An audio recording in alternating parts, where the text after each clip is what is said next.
Welcome everybody to the Keats-Shelley House, and a special welcome to our guest this afternoon, who joins us all the way from Athens, where she is the Literary and Arts Chair in Greece for the International Friends of the Bibliotheca Alexandrina, the Library of Alexandria. It's the newest, oldest library of the world. The newest, oldest library of the ancient world. Ginger Zaimis is also the author of 3 collections of poetry, which she has brought along today and which she's going to show us. The most recent collection is just about to be published in the next couple of months. The forthcoming is Therapy with Antigone and the Trilogy Verses. Yes, so that will be coming in the next couple of months. That's right. Yeah. And Ginger is also the author of 2 new poetic forms inspired by classical architecture, the Triptych and the Portico. I'm sure she'll tell us about that in a moment. And she is a polymath, a poet, and a polyglot, everything as well, so a translator from ancient and modern Greek into English, which is really quite astounding. And she is going to talk today about certain themes, certain connecting themes, which I think are close to all of our hearts. The Romantics and Greece, myth, transcendence, love and beauty. Ginger Zaimis. Thank you. My God. Thank you, Giuseppe. Thank you for the very erudite, elegant introduction. It's an honor to be here, and thank you all for coming out. And a special shout out to Sophie Downs. Thank you very much.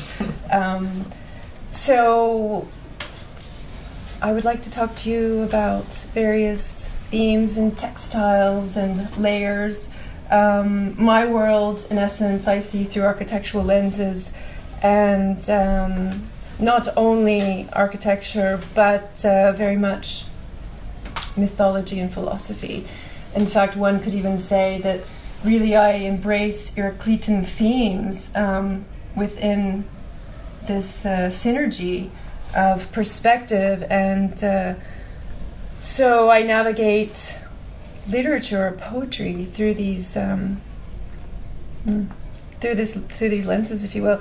But getting back to the Romantics and Greece, synchronistically or not, in 1821, John Keats died in this very house, and it was the same year that Greece embarked upon revolution, civil war actually, and it would be a few years later that Byron would so ardently embrace Greece after his first trip to his pilgrimage, if you will, to Greece, and would come back a bit after 1821 as a newfound Greek statesman, or new-founded statesman of Greece, if you will, and advocate that revolution. I feel that Byron, in his perspective of Greece, the beauty he found in Greece was simply Byron falling in love with himself through the eyes of Greece. And, you know, many people will agree or disagree. It's just a perspective. But knowing Greece as a Philhellene, as a writer, as an English speaker, an English-speaking native, and New Victorian, if you will, Southerner, I feel like I've touched upon many common themes that Byron, Shelley, and Keats also embraced in their work. And but before we talk about all of this, I'd like to take you back a few thousand years, and back to ancient Greece and Alexandria and the pre-Socratics. And let's look at what possible fragments that these romantic poets, these writers, these particular second generation romantics experienced, or perhaps perceived through different eyes, and how they basically stood in situ, kind of co-creating in the shadow of the divine. So Heraclitus talks about as above, so below. So this whole synergy of how we understand the physical and the non-physical world from the ancient or metaphysical perspective kind of comes into play here, but maybe not in the most obvious sense. here he implies there's unity in opposites. And I think Sophocles very much addresses this through his particular, his literary work. Simply because long before there was Plato's Timaeus, and long after Heraclitus' Cosmic Harmony, Greek literature expressed a ceaseless rhythm of music through lyrical and oral poetry. So the Orphic hymns, as we know, in the tradition of the Orphic hymns, was simply reminiscent of that music being orchestrated throughout nature. And I think we see that not only humanity, but also nature, very, very specifically nature, need not be musically, these beings also being very, very much musically inspired.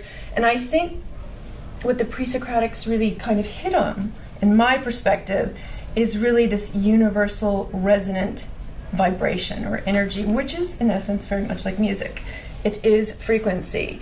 So this poetic metrical rhythm of verse is very much what the Romantics and their formalism embraced. So, according to Proclus in Plato's cosmology, he compares the cosmic reality to certain conceptions of music and harmony of. And again, there is that comparison, that analogy to frequency or energy in space, in essence, in its most simplest form. That everything and nothing, that ebb and flow, that volume and void, actually. And Anaxagoras also talks about this, though he approaches the cosmology from a different perspective. And it was said that after philosophy and science, art was the last manifestation of human consciousness to have been liberated from magic and myth, now, in the mystical realm. In fact, the artistic process, or the creative process, is initiated in an external world, though it's expressed from an internal space, that inner space of consciousness, these formal integrities. So here again, there are these references to literally co-creating in the shadow of the divine. Now, we know from quantum physics that energy cannot be destroyed nor created, it can simply be reshaped. So, these romantic poets, using the textiles and inspiration and their perceptions of what they experienced, stepping out of their cultural consciousness, coming to Greece, certainly experienced fragments of all of this. And it was that kind of reshaping of impression through romantic eyes, rose-colored glasses, that came forth this lyrical rhythm of ode and sonnet and iambic pentameter, which is, very indicative of the English language. In fact, I was having a conversation today with a scholar, and we were basically talking about how the brain is imprinted. And really the brain is imprinted, as any architectural space, based on the language it first hears.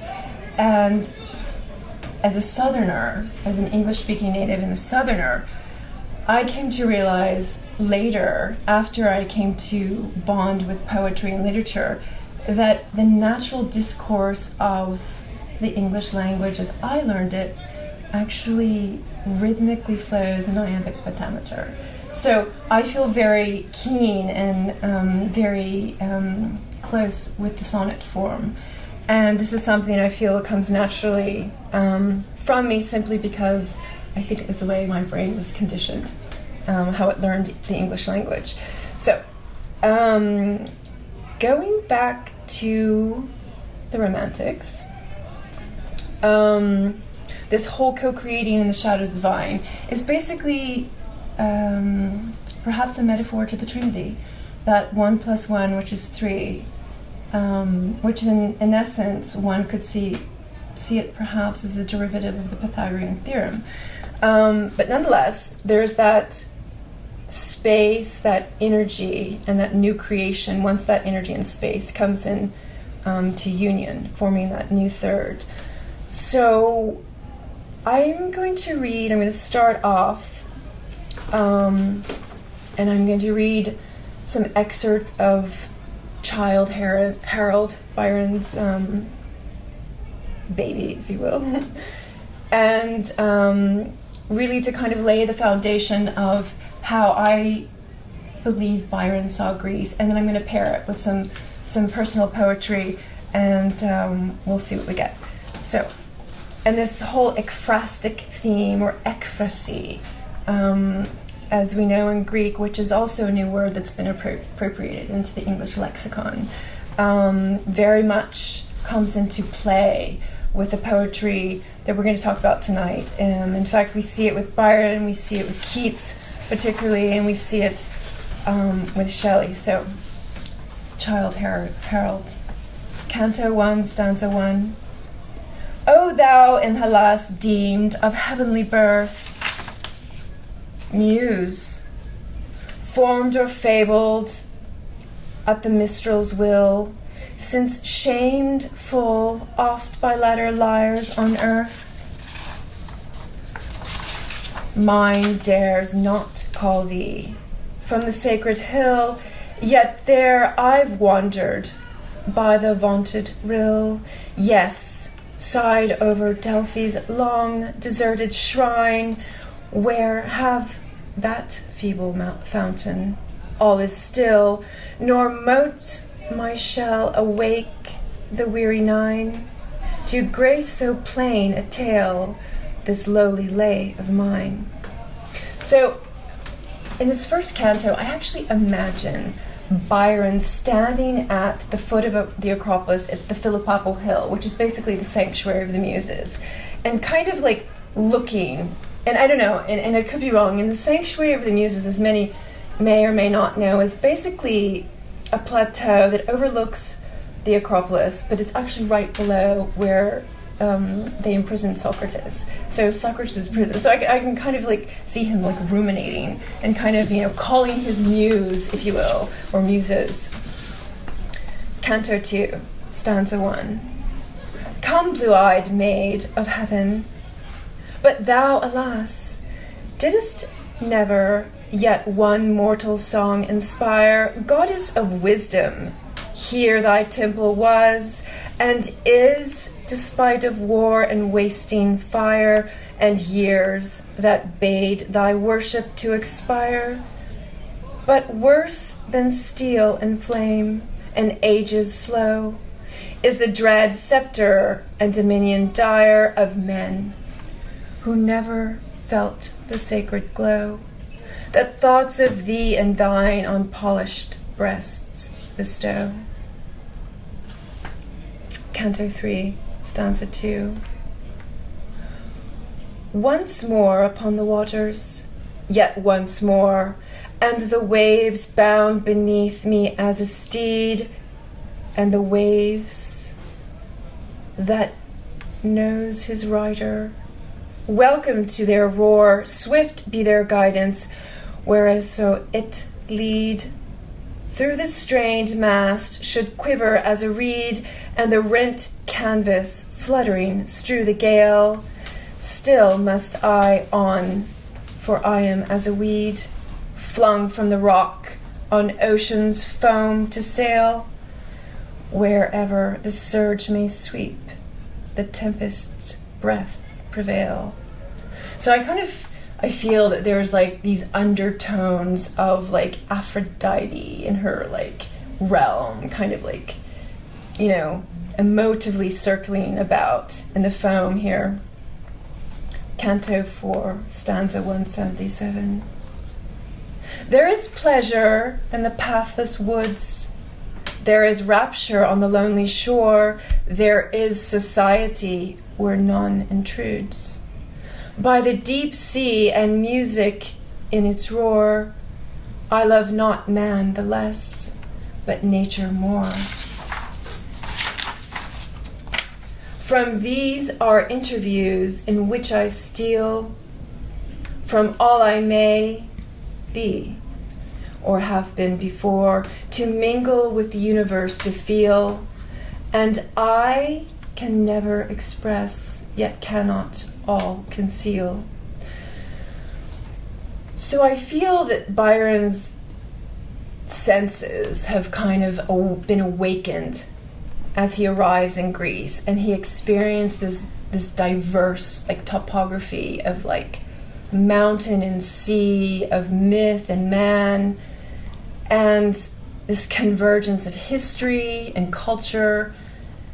And I feel again, there's this inner shift, this kind of coming into alignment with who he is, and this reconnection and reinterpretation and reshaping of form and thought, which he pulls from his head like thread into Childe Harold.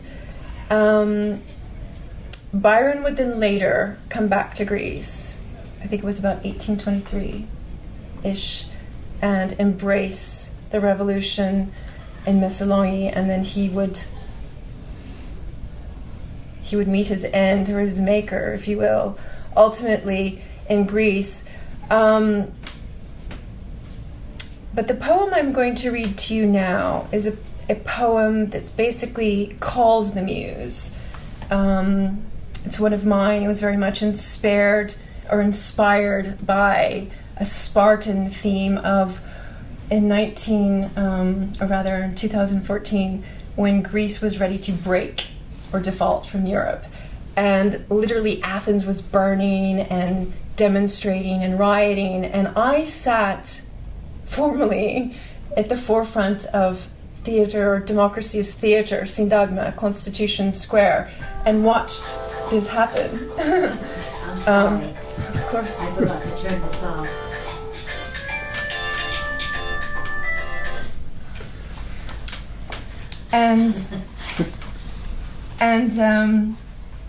So I think a lot of people who were there at the time really felt this sense of despair and, what will happen to Greece? Will she break from Europe?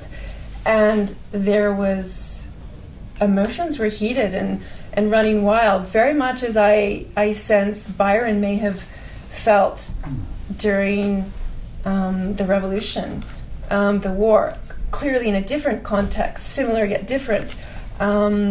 And so this poem came out. We were actually with some friends who were baptizing their child, and they were baptizing her Urania, which is also the muse of the sky. Urania. A sky without limit, as light beacons ordains. Fair muse, sister of history, child tender, sweet, today they blessed your soul in his holy name, while we waited with half breath for Greece to break, default from Europe, her birthplace. Some will remind when you are grown, ask about your name, celestial cloth of grace, and you'll say that joy usurped us from task, erasing the fear to reinvent our past with laughter, love that heals all uncuts, or sound like water which ripples fast across land, valley, and sea is oil deruts, seeming differences with mutual interests, while scissors and fabric in hand recut.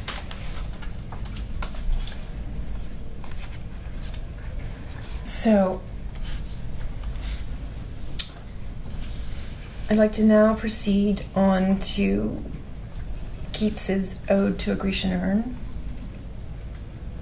And again, very ekphrastically speaking, we see his words, his letters, his images, quite vivid as a tapestry, as he weaves, in and out. And I'm not going to read the whole ode. I'm going to read excerpts from the ode. The poem begins as the narrator silences the urn and or the bride, in essence, the bride of quietness, and he speaks on behalf of her. Ode to a Grecian Urn, lines 1 through 2. Thou still unravished bride of quietness, thou foster child of silence and slow time. And I think it's interesting that he uses these particular words, because really I think sometimes, and maybe writers do or do not, but I think we take for granted the power and the directives of the words that we wield. And here he chooses them very carefully. The urn being a foster child and silence, and slow time being perhaps stone, crafted from, without one who had words or letters to impart. Lines 3 through 10.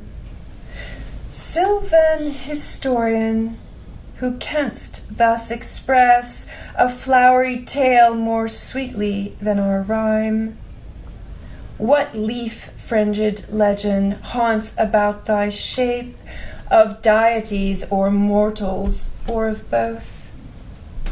In Tempe or the dales of Arcady, what men or gods are these? What maidens loth? What mad pursuits? What struggle to escape? What pipes and timbrels, and what wild ecstasy?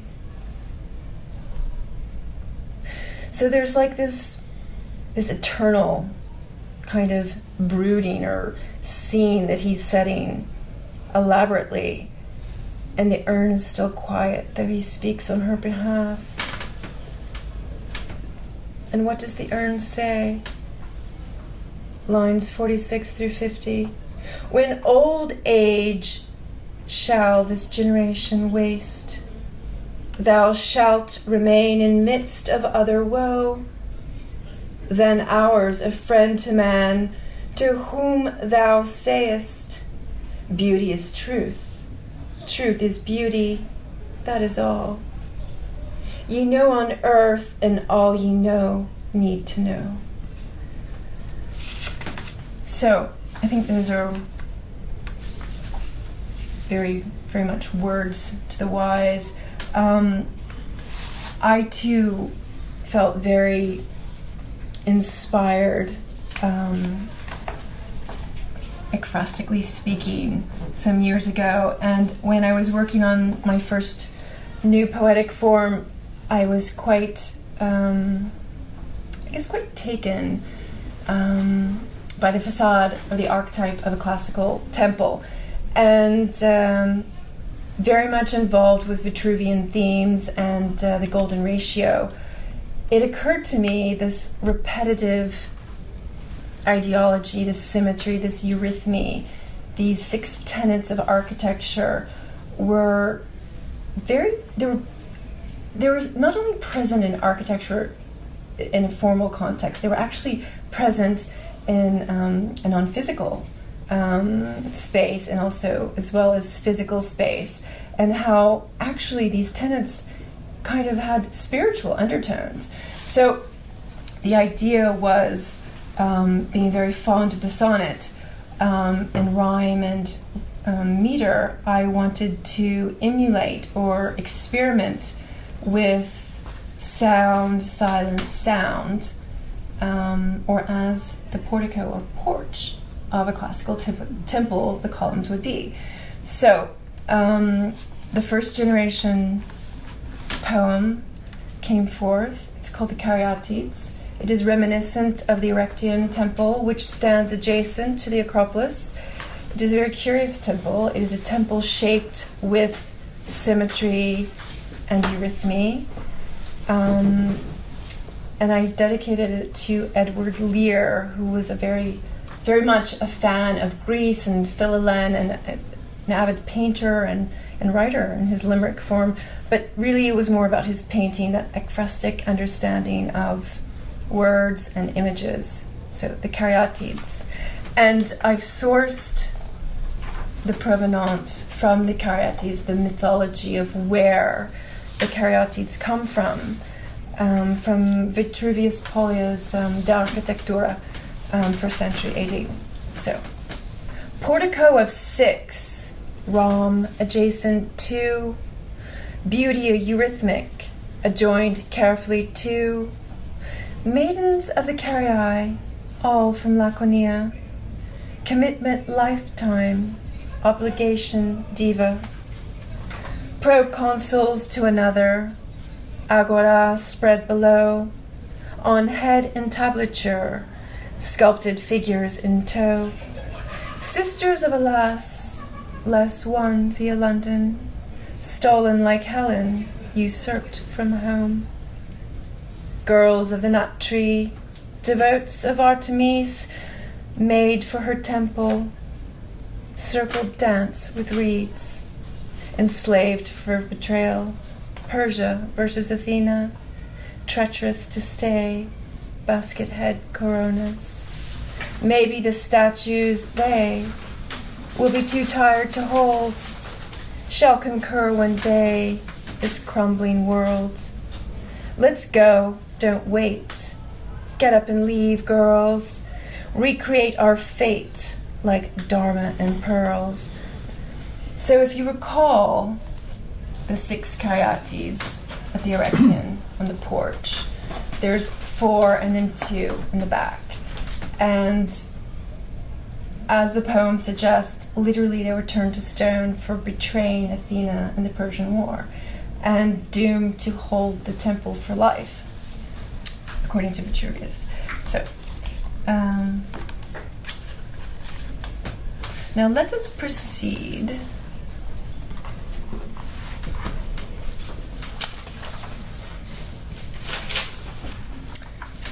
Right. Let us proceed along to Shelley and Aeschylus. As my bio suggests, yes, my poem, or my collection, my current collection, Prometheus Rebound, and other mythology, delves into the realm of myth and philosophy, appropriating Aeschylus's tale of Prometheus the Titan and Shelley's Unbound to my Rebound. And this whole play on words, basically a play written in sonnet cycles, is which imbues the title of the book, is it reshapes that word bound and how we perceive it. And so basically I progress the mythology from how Hesiod tells the tale of Prometheus through Aeschylus's version, and then how Shelley perceives Prometheus through mercy and clemency. So here, again, though Shelley was not entirely politically inclined, Byron was much more politically inclined. This particular sonnet cycle, this play, has political undertones and overtones of modern Greek politics. In fact, it is actually set in January 2015, when Athens was burning and rioting and burning. And there was this shift in of new administration, political paradigm shift in essence. And basically what it does is it juxtaposes the metaphor of fire as vanity and deceit this time around, and Prometheus is caught red-handed, basically stealing these two energies from the gods, giving them to humanity without expanded consciousness. So, and basically we're dealing with universal law here, the law of cause and effect, and action-reaction, and how this has precipitated this kind of like boiling pot of the Mediterranean, if you will, for Europe and the world. And so the play on the word bound progresses from bound to unbound to rebound. And then again, there's this kind of multiple layers of meaning of rebound. Is Greece rebound to Atlas-like debt this time around, or are they rebound for clemency from their European lenders? And how that all plays out. So, the cast: Zeus, Prometheus, Pantheon jury, the echoes, and Mother Earth, and the chorus. Post-Greek elections, January 2015, the Athenian capital. Act 1. Enter Zeus, Prometheus, and the Pantheon jury. And I'd like to say here, just as a footnote, very similar to what Keats does with his Grecian urn, where he silences the heroine or the protagonist. Here also Prometheus is silenced. You believed your sight greater than mine, Titan, whose plotting thought proved foolish, spinning reason in circles like the dervish, while grains of my patience drop in time. What has your penance, pain, taught you? I sent heaven's winged hound, the hawk, to gnaw your liver when bound to a rock, though this treason seeks jury times 2.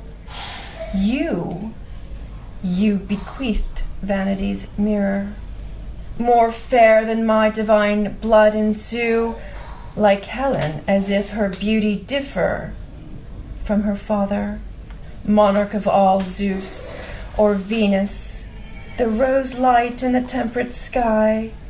How you challenge your fate again defy. Act 2, Prometheus and Zeus. With narcissism, is democracy rot? You fed the bald muggle the hubris seed, filling his head with noise, less coherent thought, ego which fueled vanity like feral deceit. True, I steered both the green-horned premier, who palmed the wheel that wheeled power when cauldron burnt bridges with hot air, and mortal minutiae in the last giddy hour. Without consciousness, it's a blame game. Politics void of a plan to rebuild destiny's new suit, yet allowed a t-shirt to maim. Respect one for all, democracy's loot. Blasphemy against the gods, while I pulled from my head idea's child. Act 3, enter the echoes.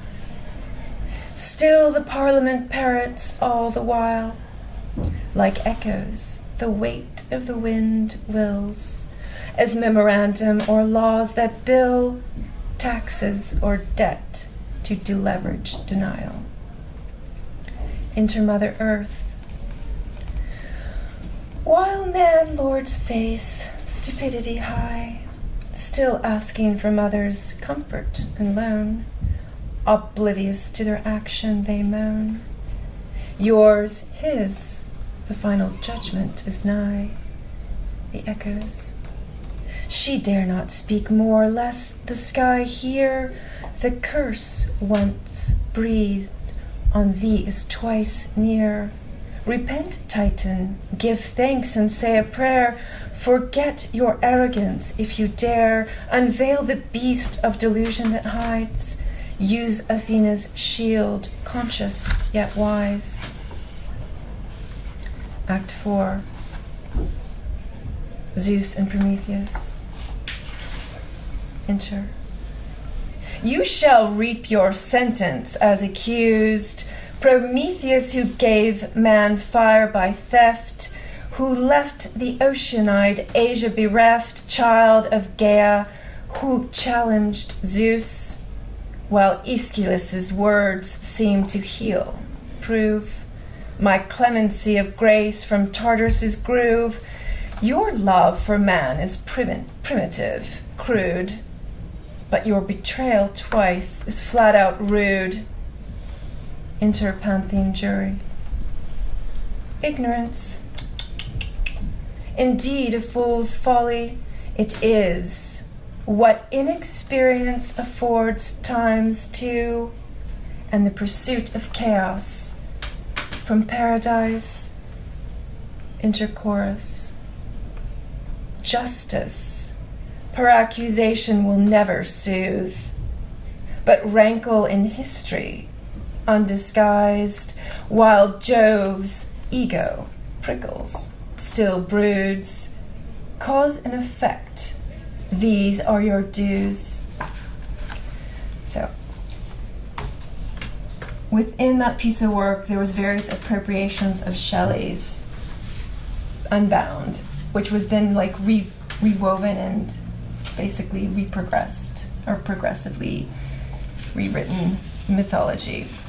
And the whole idea that cause and effect really is this whole like energy that's given in exchange, and how it plays out on a geopolitical spectrum as well as even on a personal spectrum. So where are we? Am I talking too much? Should I shut up? Yes, okay. So I think we're going to close on a theme which I find quite interesting. Plato talked about as well too. Aristophanes wrote about it per Plato's request. And you know, basically, what would any romantic be less the love and partnership in a lifetime? So the topic brings us to sacred love, partnership, and union. And what immediately comes to mind when I think of this is the whole mythology of Osiris and Isis, and even Odysseus and Penelope, as well as Eros and Psyche. And how, you know, the star-crossed lovers ebb and flow, and, you know, similar yet different, and they're energetically drawn in and drawn out from each other, and then drawn back in, only again to separate. And so, though Keats's Ode to Psyche shifts a bit the traditional myth of Eros and Psyche, I think again it puts a different perspective, yet incorporates the themes. So, and I like how he plays or progresses this mythology from a personal perspective, to a point where in the beginning of the ode we see Psyche as an ordinary, beautiful child who Aphrodite is like basically sicked her son on to, you know, deconstruct the well, beautiful and lovely maiden, but then falls hopelessly in love. And it was really through the light that Psyche's actually able to reveal his presence. And then I like also how he basically, you know, having to deal with like the mother-in-law to be, which is a very, very real theme on many regards, is unable to kind of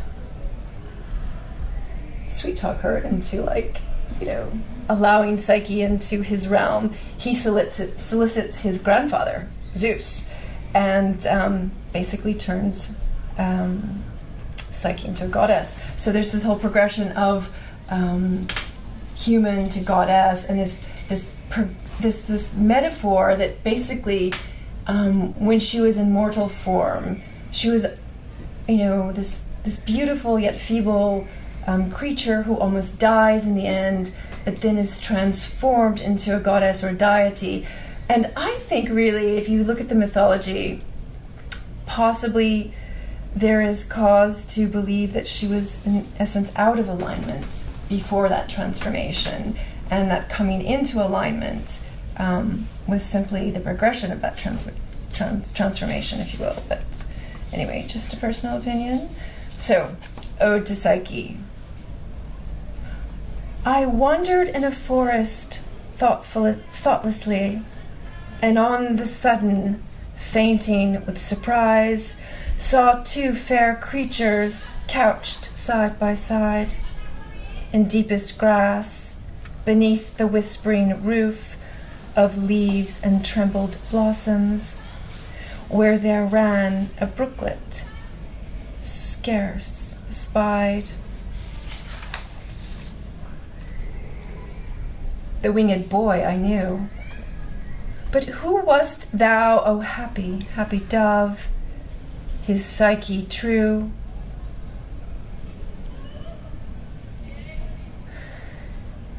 So in lines 36 through 43, we see how like suddenly Keats is like kind of amassing this inspiration to almost kind of step into the advocate of Psyche, almost become like her priest, if you will, and then, praising her. O brightest, thou too light for antique vows, too late for the fond believing lyre, when holy were the haunted forest boughs, holy the air, the water, and the fire. Yet even in these days so far retired from happy pieties, thy lucent fans, fluttering among the faint Olympians, I see and sang my own eyes inspired. So now this transformation has happened, and Psyche's kind of come into her own. And through the imagination of Keats, he's totally her advocate. He's singing her praises.